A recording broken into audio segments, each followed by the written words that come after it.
Ечат лелеци од Вашингтон до стакленикот на Бихачка. Доналд Трамп стана председател. Направи еден од најголемите камбекови во политичката историја на Америка. Но вистинска причина за кукање нема, освен ако не сте забеган левичар кој се храни од беззаконието и хаосот кој сега владее во светот. Победата на Трамп става крај на таа ера. Тоа е победа на политиката на семејни вредности, безбедност, мир и економија. И Македонија има причина да слави. Нашите интереси и интересите на мнозинството американци кои гласаа за Трамп, значи вистинската Америка, не таа на политичките елити, целосно се совпаѓаат. Сакаме значајно економско заживување, сакаме мир и безбедност, сакаме ред, сакаме враќање на семејните вредности и не сакаме веќе како граѓани да се чувствуваме занемарени и навредувани од сопствените лидери.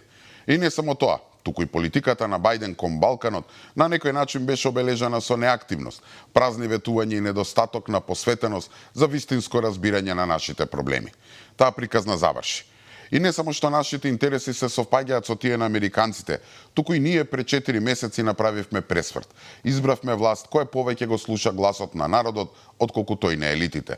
И втора многу важна причина зошто Македонија треба да се радува е што за разлика од претходната власт, сегашната негува добри релации со луѓето кои се во блиското обкружување на Трамп.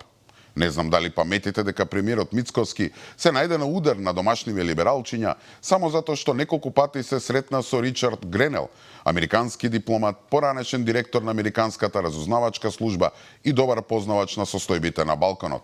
Едната средба беше во Вашингтон, а втората во Скопје. Разговараа за повеќе работи, меѓу кои можноста за евентуално американско учество во енергетскиот проект Чебрен, кој има стратешко значење за енергетската независност на Македонија. Епа луѓе, истиот Гренел, со кого Мицковски има блиски односи, зашто беше критикуван од домашниве либералчиња, според Нью Йорк Таймс, можно е да биде новиот државен секретар во администрацијата на Трамп.